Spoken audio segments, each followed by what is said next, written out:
Everything I built, she destroyed in just a few months. I still remember the exact second my daughter spat in my face, metaphorically and literally. The saliva hit my cheek while I was hunched over the porch steps, replacing rotted boards on this godforsaken house I'd been fixing for 18 years. Jenna stood in the doorway, her mother's cruel smirk plastered across her face, and said the words that would haunt me for months. I wish Mom had ended her pregnancy 18 years ago.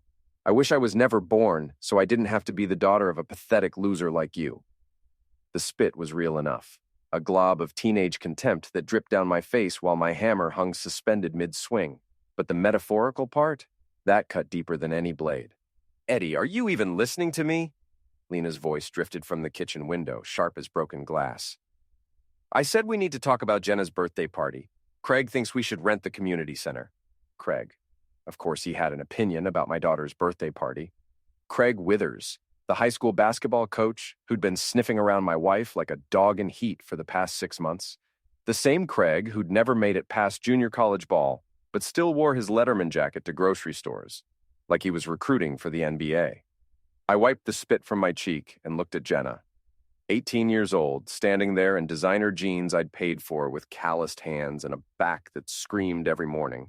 Her blonde hair, my mother's hair, fell in waves around a face that had inherited my stubborn jaw, but her mother's calculating eyes. You done? I asked, setting the hammer down carefully. Because I've got work to do, and your little tantrum isn't helping anyone. She rolled her eyes. God, you're so embarrassing. All my friends' dads have real jobs. They wear suits and drive cars that don't sound like they're dying. But you? You're just some handyman who thinks he's better than everyone else. The irony wasn't lost on me. This handyman had built a carpentry business from nothing, employing 6 people and turning down more work than we could handle. This pathetic loser had renovated half the houses in town, including the McMansion, where Coach Craig rented his sad little apartment. But try explaining that to an 18-year-old who'd rather spend her Saturdays at the mall than learning a trade that could actually support her someday. Jenna, honey. Lena appeared in the doorway, smoothing down a silk blouse that cost more than most people's monthly grocery budget. Go get ready. Craig's taking us to look at venues for your party. Thank God, Jenna said, pushing past me like I was furniture. At least someone around here knows how to plan something nice. I watched them pile into Craig's pristine Jeep Wrangler, one of those mall crawler specials that had never seen actual dirt.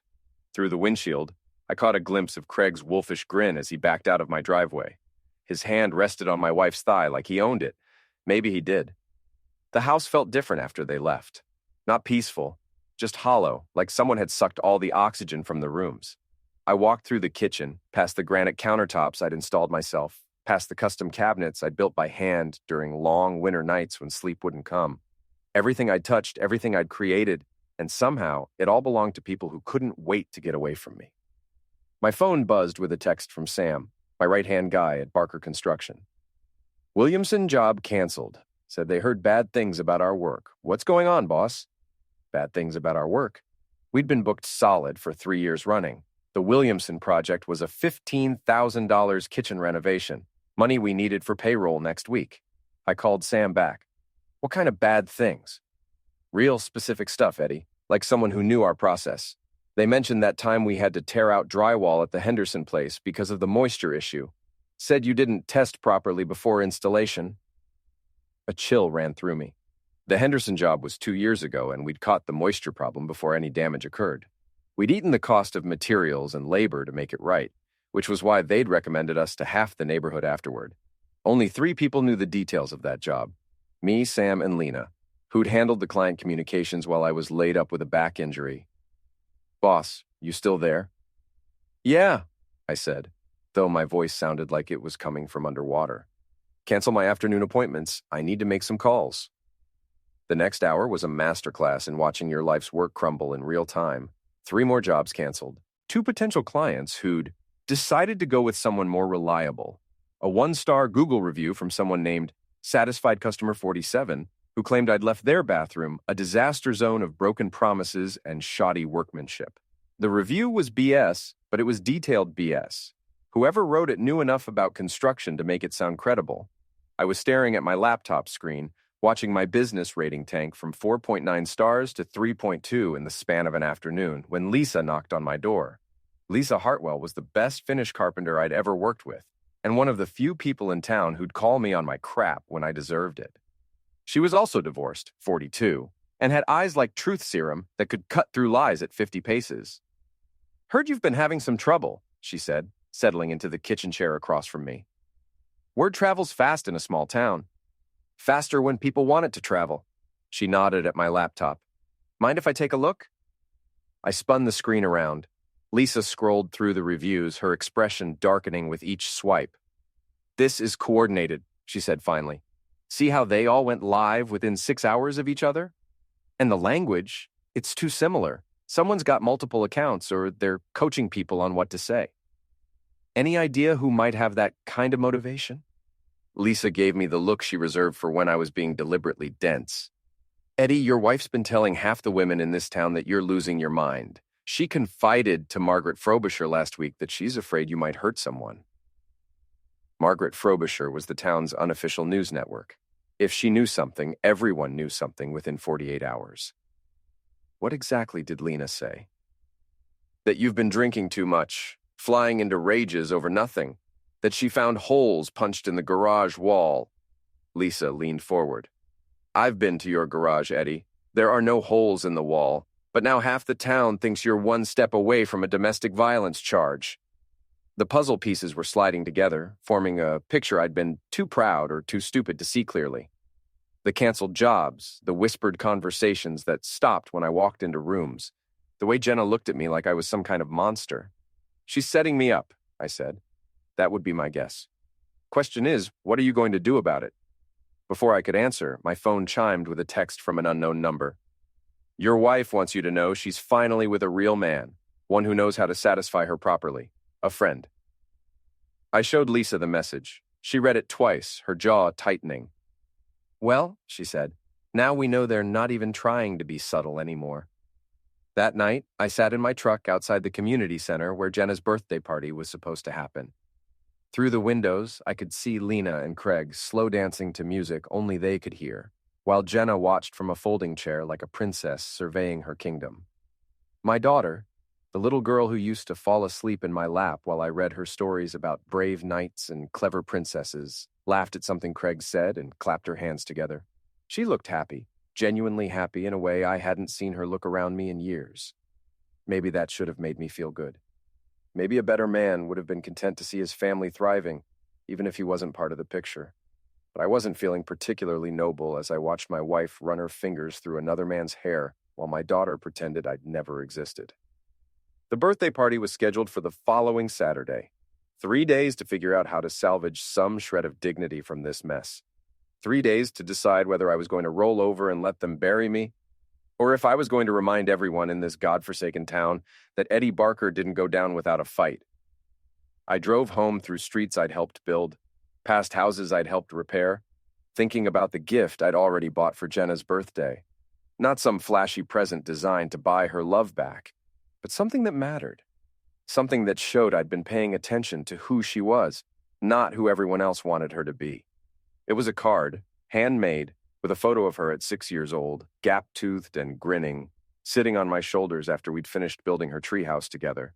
Inside, I'd written a letter about how proud I was of the woman she'd become, how much I loved watching her grow into someone stronger and smarter than I'd ever been. Sentimental garbage, according to the new Jenna. But maybe, if I was lucky, there was still enough of the old Jenna left to remember when my love had been worth something. The house was dark when I pulled into the driveway. Lena and Jenna were still at their venue scouting expedition, probably letting Craig buy them expensive dinners while they planned a party that would cost more than most people's monthly salary. I sat in the kitchen, surrounded by the fruits of 18 years of marriage and hard work, and tried to figure out when everything had gone so wrong. The answer came to me as I was heading upstairs to bed. On the counter, forgotten or maybe deliberately left behind, was Lena's iPad. The screen was still lit, displaying her text messages with someone named Coachman47. I should have respected her privacy, should have closed the screen and minded my own business. Instead, I scrolled up and read 3 months' worth of conversations that made my stomach turn inside out. God, I can't wait to get rid of him, one message read. Eddie's so pathetic, always working with his hands like some kind of peasant. You're going to show me what a real man feels like, aren't you? Craig's response, baby, you have no idea. Once we get him out of the picture, you'll forget he ever existed. Jenna, too, she already thinks of me as more of a father than him. She does. Yesterday, she told me she wished she'd never been born rather than be Eddie's daughter. I almost laughed out loud. Poor kid's embarrassed by her old man. Can't blame her. When we're together, she'll have a dad she can actually be proud of. I'm already telling people he's getting violent. By the time we're ready to make our move, everyone in town will be expecting it. Margaret Frobisher ate it right up. The messages went on for pages. Details about my supposedly erratic behavior. Plans to transfer the house deed into Lena's sole name. Strategies for poisoning my business relationships and isolating me from anyone who might take my side. And through it all, Jenna's name kept coming up. My daughter, apparently, had been an enthusiastic participant in planning my destruction. I set the iPad down carefully, my hands steadier than they had any right to be. 3 months of planning. 3 months of coordinated character assassination designed to leave me with nothing. Well, now I knew what I was dealing with. By Monday morning, my business phone had stopped ringing entirely. Sam called around noon to tell me we'd lost the Morrison Deck project, our biggest job of the month. The client had heard I was going through some personal issues and decided to wait until things settled down. Eddie, Sam said, I hate to bring this up, but the crew's getting nervous. People are talking about finding other work if things don't turn around soon. I couldn't blame them. Construction workers with families can't afford to wait around while their boss's life implodes. But it still stung to realize that even my closest allies were starting to hedge their bets. Give me 1 week, I told him. If I can't fix this mess by next Monday, I'll help everyone find new positions. Fair enough? More than fair, boss. For what it's worth, none of us believe the garbage people are saying about you. After Sam hung up, I sat in my office trailer, surrounded by project plans and permit applications, and tried to figure out how to fight back against an enemy who'd been preparing for this war while I was too busy working to notice the battle lines being drawn. The answer came to me that evening, courtesy of an unexpected phone call.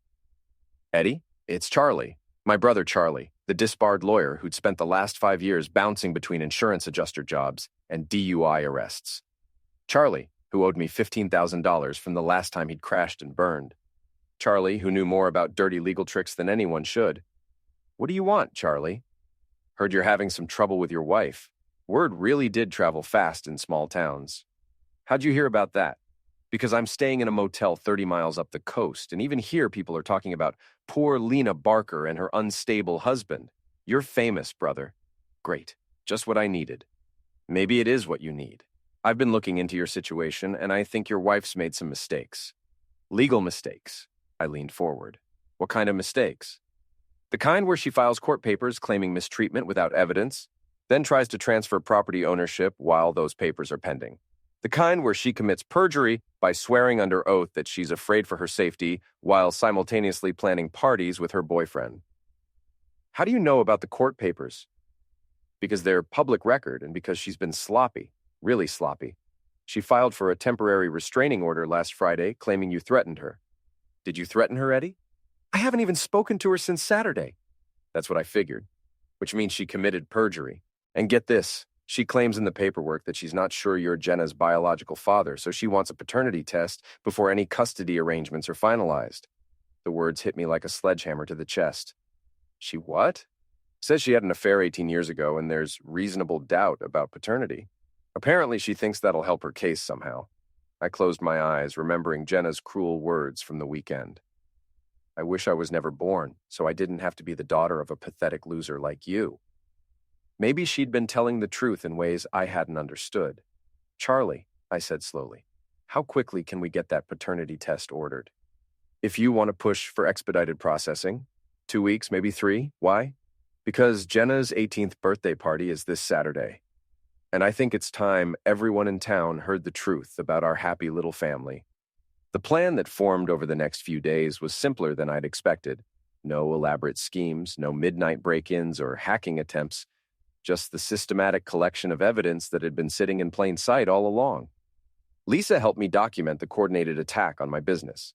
We screenshotted the fake reviews, traced the IP addresses back to the library computers Craig used for lesson planning, and compiled a timeline showing exactly when each piece of sabotage had occurred.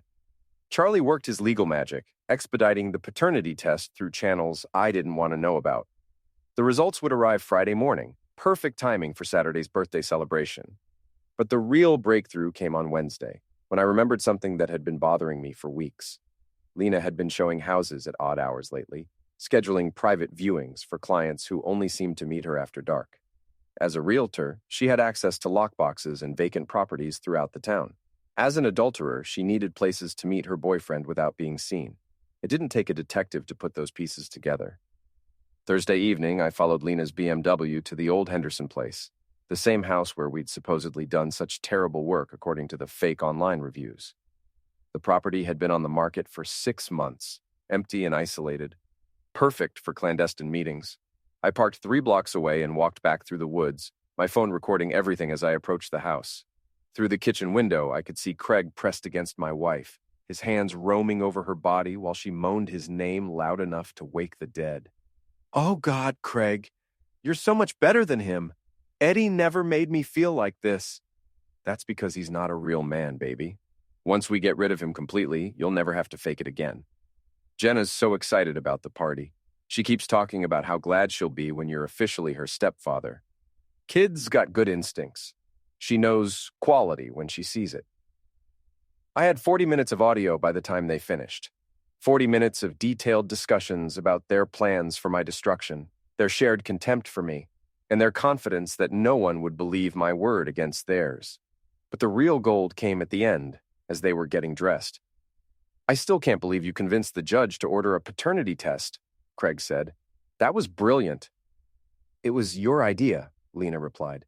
"When you said Eddie wasn't man enough to be anyone's real father, it got me thinking. What if he actually isn't Jenna's father? What if that night with Danny Morrison 18 years ago actually meant something?" Danny Morrison. The name hit me like a physical blow. Danny had been my best friend in high school, Jenna's godfather, the man who'd died in a car accident when she was 12 years old. He'd had the same blonde hair, the same stubborn jaw, the same quick wit that I'd always assumed Jenna had inherited from my side of the family. "Either way," Craig continued, "once that test comes back and shows Eddie's not the father, he'll lose everything. No parental rights. No claim to the house you've been paying for.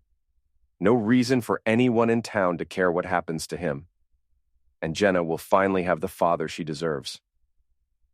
They left 20 minutes later, completely oblivious to the fact that their entire conversation had been recorded. I sat in the woods until their taillights disappeared, then walked back to my truck through darkness that felt different now. Not empty, but full of possibilities. Friday morning arrived with the subtlety of a freight train. The paternity test results were waiting in my mailbox when I got back from my dawn run, sealed in an envelope that might as well have contained my entire future.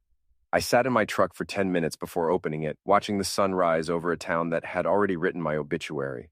Then I tore open the envelope and read the single paragraph that changed everything. Based on DNA analysis, the probability that Edward James Barker is the biological father of Jenna Marie Barker is 0.00%. This result excludes Edward James Barker as the biological father of the tested child with 100% certainty. 18 years, 18 years of bedtime stories and soccer games and parent-teacher conferences, 18 years of working extra shifts to pay for dance lessons and summer camps and college prep courses, 18 years of loving a daughter who wished she'd never been born, rather than call me her father. And now I knew why she'd never felt like mine.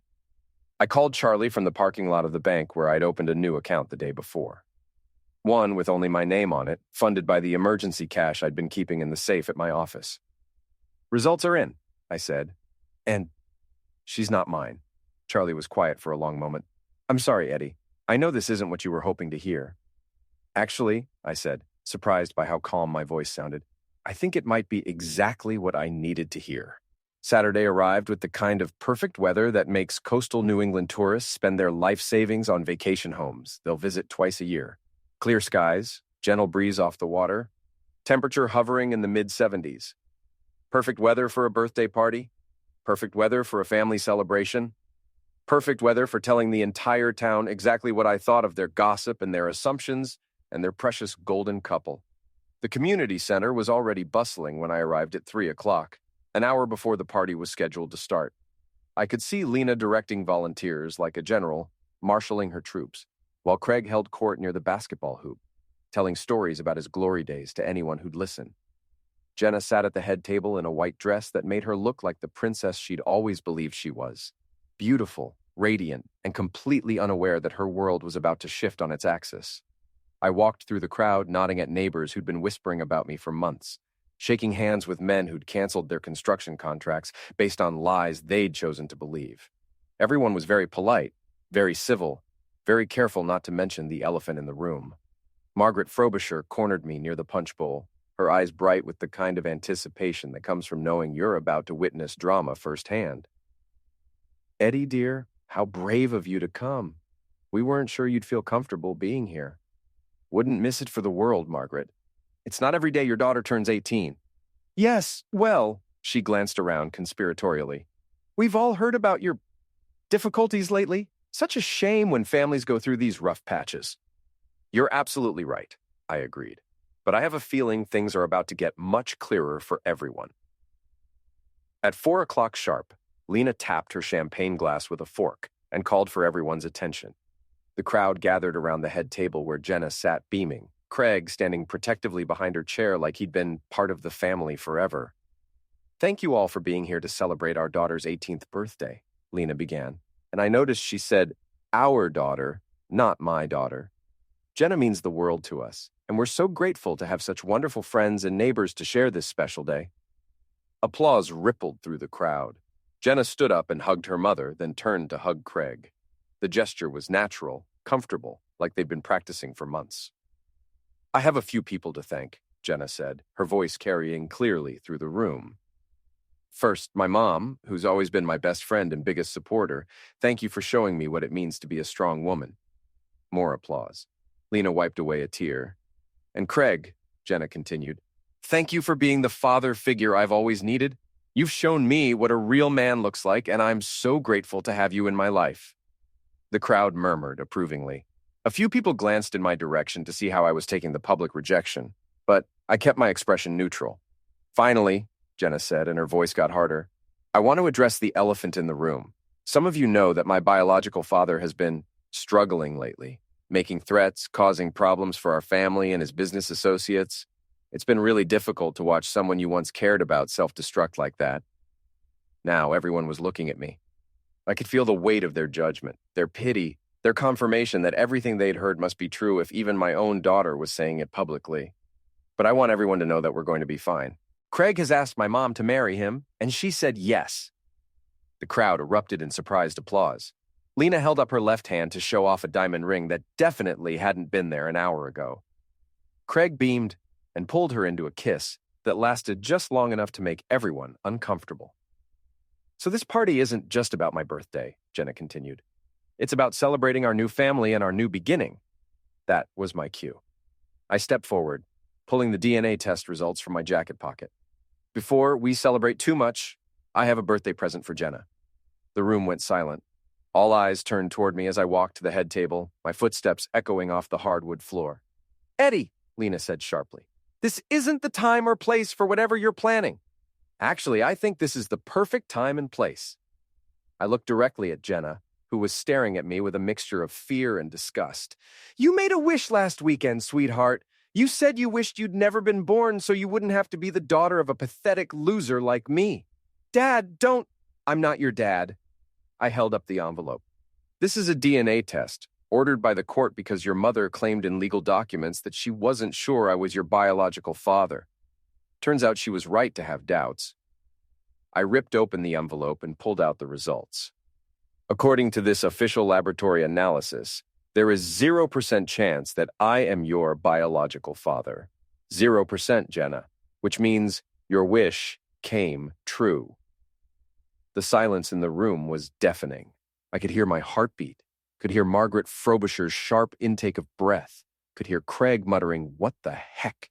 under his breath. "You're lying," Jenna whispered, but her face had gone pale. "Nope. It's all right here in black and white, signed, sealed, and legally binding." I looked around the room, meeting the eyes of every person who'd believed the worst about me. Turns out my wife's been lying about a lot of things. The behavior she reported to the police never happened. The threats she claimed I made? Complete fiction. The unstable, violent husband everyone's been whispering about? Just another story designed to cover up the fact that she's been cheating on me for months. Eddie, stop, Lena said, but her voice lacked conviction. Why should I stop? You didn't stop when you were destroying my business with fake reviews. You didn't stop when you were telling everyone in town that I was dangerous. You didn't stop when you were screwing your boyfriend in empty houses and charging the time to your real estate company. Gasps rippled through the crowd. Craig took a step forward, his fists clenched. You better watch your mouth, old man. Or what? I pulled out my phone and hit play. Craig's voice filled the room, crystal clear and unmistakably his. That's because he's not a real man, baby. Once we get rid of him completely, you'll never have to fake it again. Then Lena's voice. Jenna's so excited about the party. She keeps talking about how glad she'll be when you're officially her stepfather. The recording played for 30 seconds before I stopped it. The room was so quiet you could have heard a pin drop in the parking lot.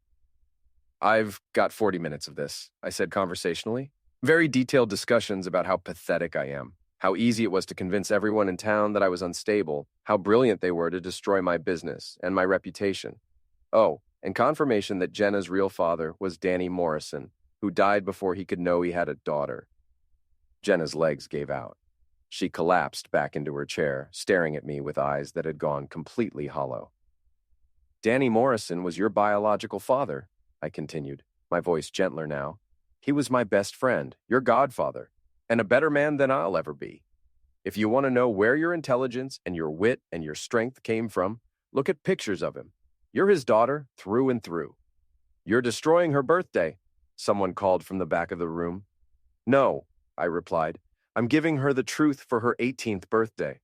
The truth about who she really is, and the truth about the people who've been manipulating her.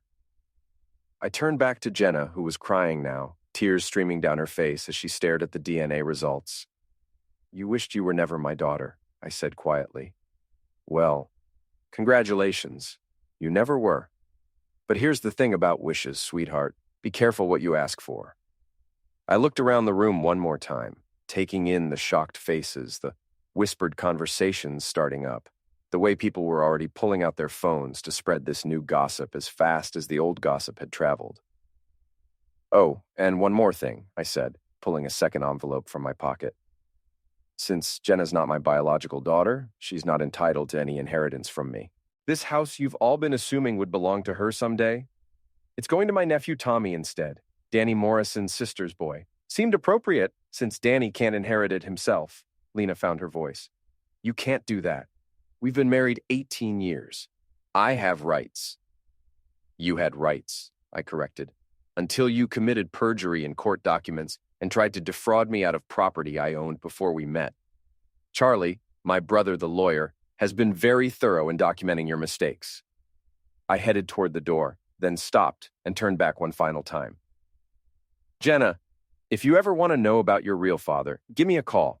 Danny Morrison was worth 10 of me, and you deserve to know his story. Then I walked out into the perfect Saturday afternoon, leaving behind 18 years of lies and a room full of people who were about to discover that gossip is a lot less fun when it's turned back on you. The fallout was swift and brutal. By Monday morning, half the town knew the real story behind the Barker family drama. The other half knew a version of the real story that had been embellished, distorted, and twisted to serve whoever was doing the telling. Lena's real estate career imploded faster than my construction business had. Turns out clients don't like working with agents who use their properties for extramarital affairs.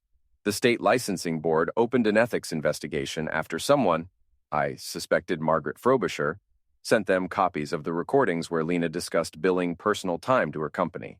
Craig lost his coaching job within a week. The school board held an emergency meeting after parents complained that a man who would sabotage a student's father wasn't someone they wanted influencing their children. He filed for unemployment and moved back in with his mother, 38 years old and unemployed in the town where he'd once been a local celebrity. But the biggest change was in Jenna herself. She called me on Wednesday, 5 days after her birthday party, her voice small and uncertain in a way I hadn't heard since she was 12 years old and afraid of thunderstorms. Can you tell me about him? She asked without preamble. About Danny? We met at the diner on Harbor Street. neutral territory where we could talk without the weight of 18 years of misunderstanding hanging over us.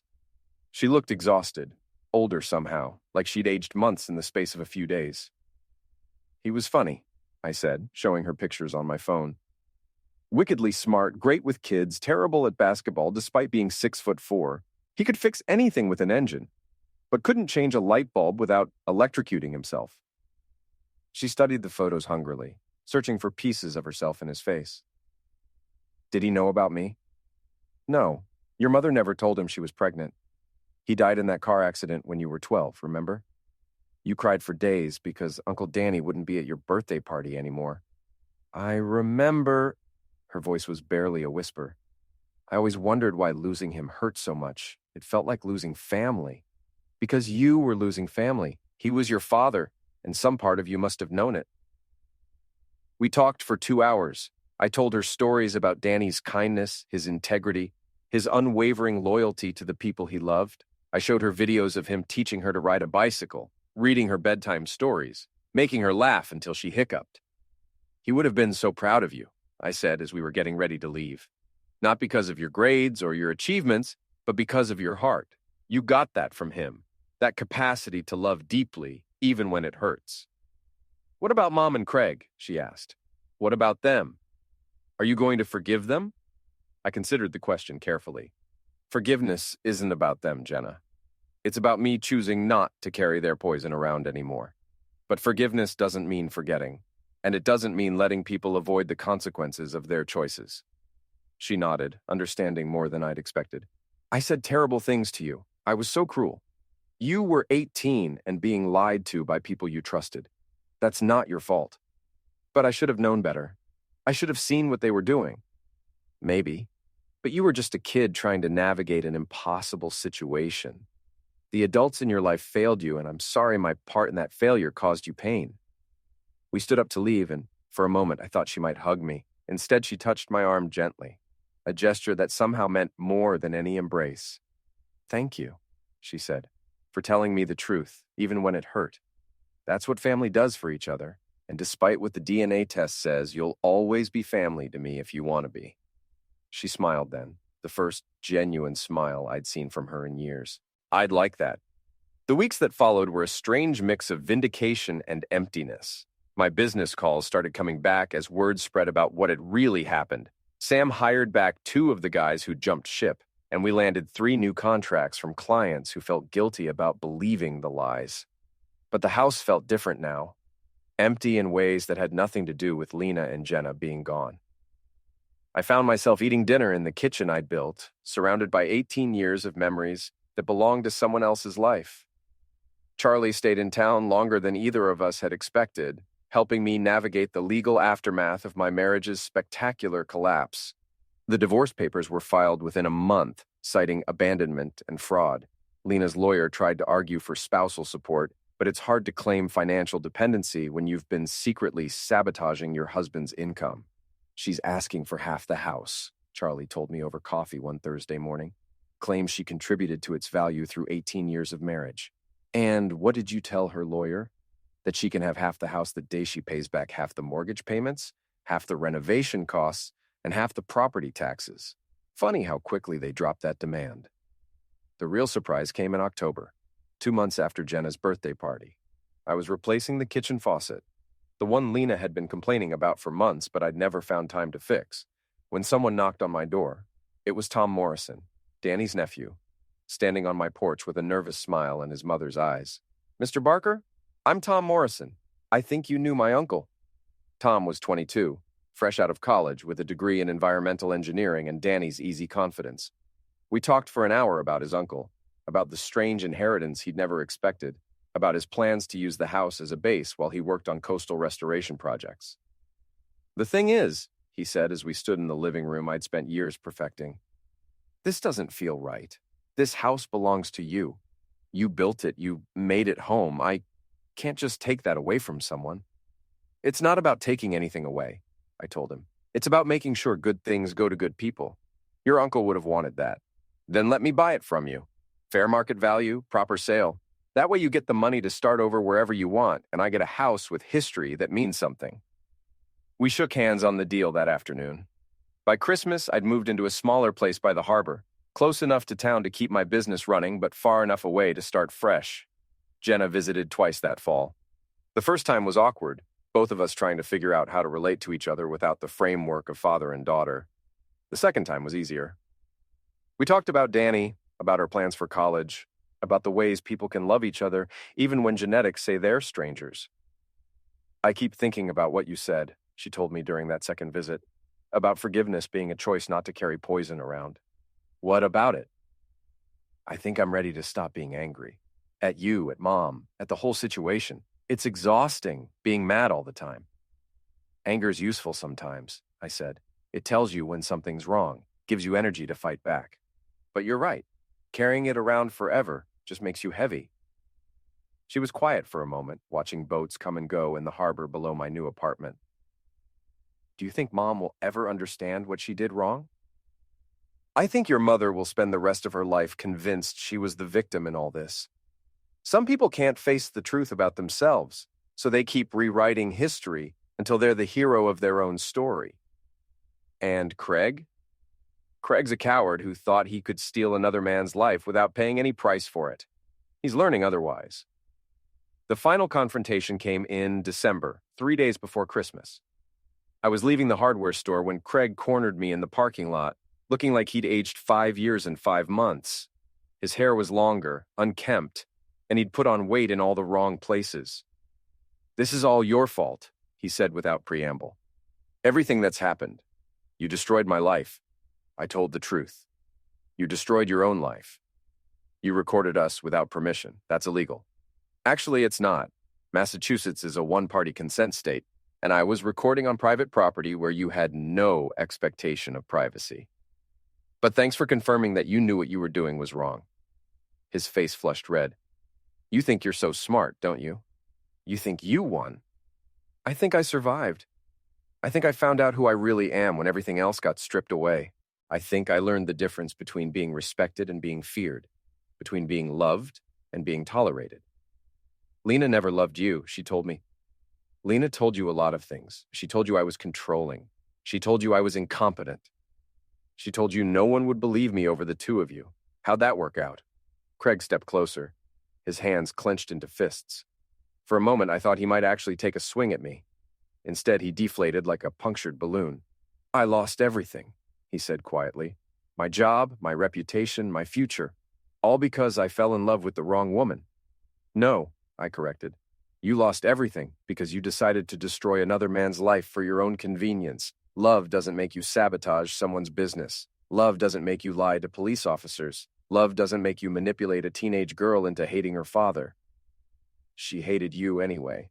We just gave her permission to admit it. Maybe she did. Maybe I failed her in ways I'll never understand. But at least now she knows the truth about everyone involved, including me. She can make her own choices about who deserves her trust. I started to walk away, then turned back. For what it's worth, Craig, I hope you figure out how to rebuild your life.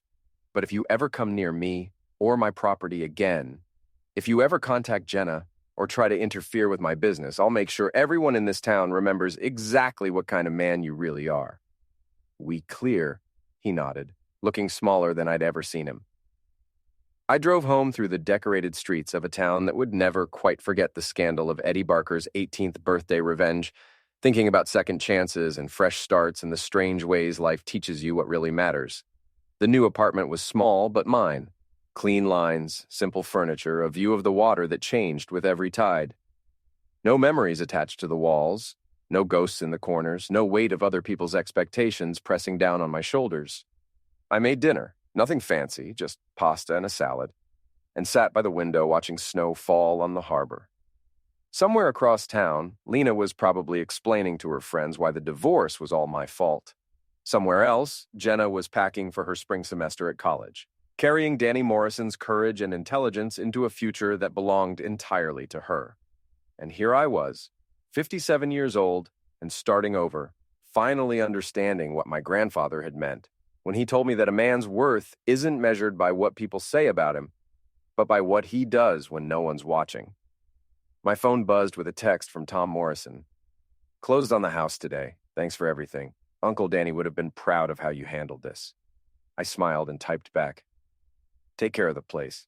It's got good bones." Outside, the snow kept falling, covering the town in fresh white that would hide the old scars and make everything look new again, at least until morning. The doorbell rang at 8 o'clock, surprising me out of a book I'd been trying to read. Through the peephole, I could see Lisa standing on my porch, holding what looked like a casserole dish and wearing an expression I couldn't quite read. "Thought you might want some company," she said when I opened the door, "and I made too much lasagna." "Company sounds good," I admitted, stepping aside to let her in. We ate dinner by the window, talking about work and weather and everything except the elephant in the room. Finally, as I was clearing the plates, Lisa cut to the chase. "So what's next for Eddie Barker?" "Honestly, I have no idea. For 18 years, everything I did was about building something for my family. Now that family doesn't exist anymore, and I'm not sure what I'm supposed to be building toward. Maybe that's the point. Maybe you get to decide what matters to you now instead of what matters to everyone else. And what if I don't know what matters to me? Then you figure it out. You're good at building things, Eddie. Maybe it's time to build a life that's actually yours." She was right, of course. For too many years, I'd defined myself by other people's needs, other people's expectations, other people's approval. The man who'd stood up at Jenna's birthday party and told the truth about his life. That man had been acting purely for himself, and it had felt like the first honest thing he'd done in decades. "I've been thinking about expanding the business," I said. "Maybe taking on bigger projects, commercial work. Sam's got the skills to handle more responsibility, and there's a market for quality construction that nobody's really serving. Sounds like a plan. Or maybe I'll sell the whole thing and try something completely different. Travel, learn a new trade, write a book about small-town gossip and family secrets." Lisa laughed. "Now that would be a bestseller." We talked until midnight, the conversation ranging from business plans to travel dreams to the strange comfort of starting over when you thought your life was already finished. When she finally left, I stood in my doorway watching her drive away, thinking about the difference between being alone and being lonely. The last text of the night came from Jenna. "Flying out to California tomorrow for college visits. Just wanted to say thanks again for everything. I'm learning to be proud of who I really am." I typed back, "Your father would be proud of the woman you're becoming, both of them." Spring arrived early that year, and with it came a steady stream of new business. Word had spread about my dramatic comeback, as Margaret Frobisher called it, and apparently there's nothing people like more than hiring the underdog who fought back and won. By May, we were booked solid through the fall. Sam had been promoted to project manager, Lisa was handling our first commercial renovation, and I was spending more time planning than hammering, which felt strange but good. The divorce was finalized on a Tuesday in June, 18 months after that first spit-in-the-face moment that had started everything. No alimony, no shared assets, no ongoing connection except for Jenna, who had chosen to keep my last name despite everything. "Clean slate," Charlie said as we left the courthouse. "No more legal entanglements, no more financial obligations. You're free." Free. The word felt foreign, like a language I'd forgotten how to speak. Lena had moved to Portland with Craig, who'd found work as a gym teacher in a school district that didn't know his history. They were renting a small apartment and planning a wedding that would happen without fanfare, without friends, without the kind of celebration they'd once expected. I felt nothing about their future except a vague hope that they'd learned something from the wreckage they'd caused. The real revelation came in August, when Jenna called to tell me she'd been accepted into UC Berkeley's environmental science program. "It's what Uncle Danny would have wanted," she said. "I want to work on coastal restoration, maybe specialize in climate change adaptation. Use science to help communities prepare for what's coming." "He would have been incredibly proud," I told her, "and so am I." "I was thinking," she said carefully, "maybe you could come visit sometime. I know it's weird with everything that's happened, but I'd like you to see my new life. I'd like my friends to meet the man who taught me that telling the truth matters more than keeping people happy." "I'd love that," I said and meant it. That weekend, I drove up to Tom Morrison's place, my old house, to help him install new gutters. The work was familiar, comfortable, like visiting an old friend who'd moved on but still remembered your birthday. "Weird being back here?" Tom asked as we measured the roof line. "Not as weird as I expected. It's your house now, your story. I'm just glad it's being lived in by someone who appreciates it." "I've been thinking about what you said, about Uncle Danny wanting good things to go to good people.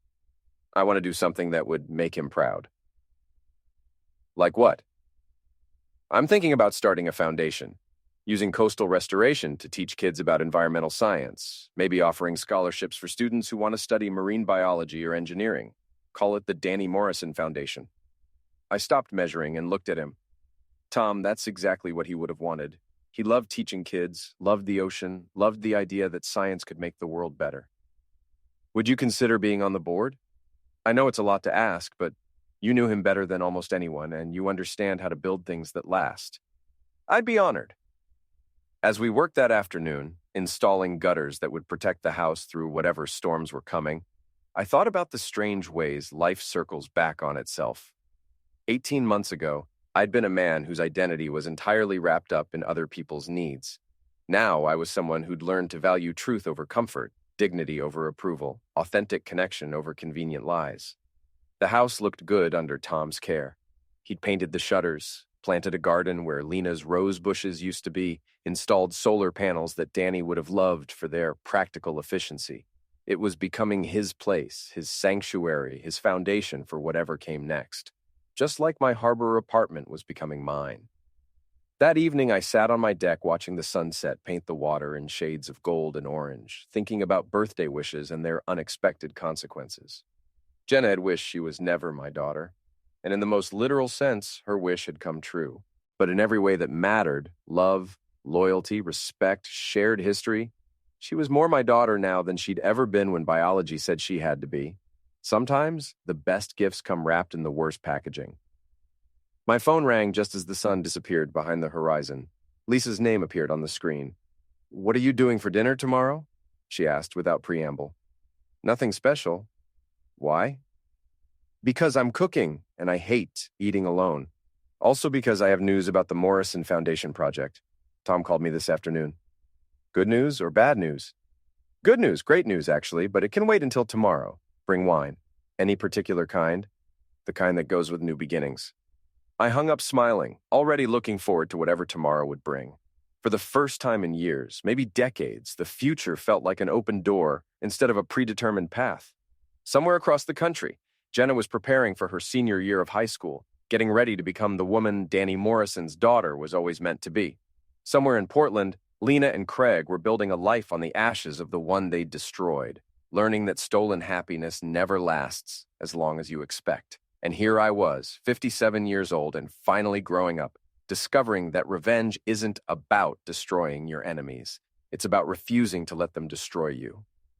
The waves below my apartment kept rolling in and out, steady as heartbeats, carrying away the debris of high tide and bringing in whatever treasures the next wave might carry. The ocean didn't care about human drama, didn't judge or forgive or hold grudges. It just kept moving, kept changing, kept offering endless chances to start again. I raised my beer toward the darkening water, toasting the daughter who wasn't mine, but always would be. The friends who'd stood by me when standing was difficult. The stranger who'd become family, because sometimes the bonds we choose are stronger than the ones we're born with. "Here's to wishes coming true," I said to the empty air, even when they're not the wishes we thought we were making. The ocean rolled on, indifferent and eternal, while somewhere in the distance, a ship's horn announced another arrival in safe harbor.